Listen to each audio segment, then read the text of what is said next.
Hi all. இப்போ நம்ம என்ன பார்க்க போகிறோம் அப்படின்னா, எங்கள் வீட்டில் கடப்பாக்கல் ரொம்ப மோசமான நிலைமையில இருந்துச்சுங்க. சரி இதை எப்படி தான் அழகுபடுத்தலாம்னு பார்க்கும்போது தான் எனக்கு ஒரு மீஷோவில் ஒரு ப்ராடக்ட் கிடச்சிது. ஒரு வால்பேப்பர். டன் டடான். சரி இந்த வால்பேப்பர் வந்து நான் சில்வர் கலர் ஒன்று நான் வாங்கி ஒட்டியிருந்தேன். அதனுடைய வீடியோவை நான் ஆல்ரெடி போட்டிருக்கேன்.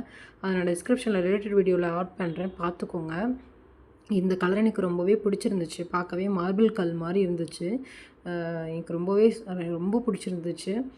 ஸோ நான் இதை வந்துட்டு அன்பேக் பண்ணி காட்டுறேன், பாருங்கள். இந்த வால்பேப்பரை நம்ம எப்படி இந்த கடப்பாக்கல்லாம் ஃபுல்லாக பேஸ்ட் பண்ணி அது எந்த மாதிரி ஒரு ஃபைனல் அவுட்புட் வருதுன்றதை நம்ம பார்க்கலாம் வாங்க. நான் பேஸ்ட் பண்ண ஸ்டார்ட் பண்ணும்போதே என் ஹஸ்பண்டும் நானும் வந்து சேர்ந்து ஹெல்ப் பண்ணவான்னு சொல்லி கேட்டார். சரி ஓகே வாங்க அப்படின்னு சொல்லிட்டு 2 பேருமே சேர்ந்து பேஸ்ட் பண்ண ஆரம்பித்தோங்க. ஸோ எல்லாமே பேஸ்ட் பண்ணி முடிச்சதுக்கப்புறம் சின்ன சின்ன கேப் இருந்தது, அதை மட்டும் ஃபில் பண்ணிகிட்ருந்தோம். அதுக்கப்புறம் எல்லாமே நாங்கள் முடித்ததுக்கப்புறம் கீழே கொஞ்சோண்டு இருந்தது.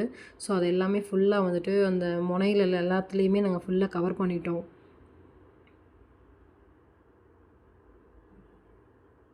ஸோ எங்கெங்கெல்லாம் வந்துட்டு இதாக இருக்கோ எல்லாத்தையுமே நான் வந்துட்டு கவர் பண்ணிட்டோம். அந்த முனையில எல்லாத்தையுமே நல்லா பேஸ்ட் பண்ணி நல்லா அழுத்தி அமுக்கி விட்டுட்டோம். அவ்வளோதான். இப்போ ஃபைனல் அவுட்புட் பாருங்கள், சூப்பராக இருக்குல்ல. அப்படியே ஒரு கடப்பாக்கல் மாதிரி தெரியலல்ல, ஒரு மார்பிள் கல் ஒரு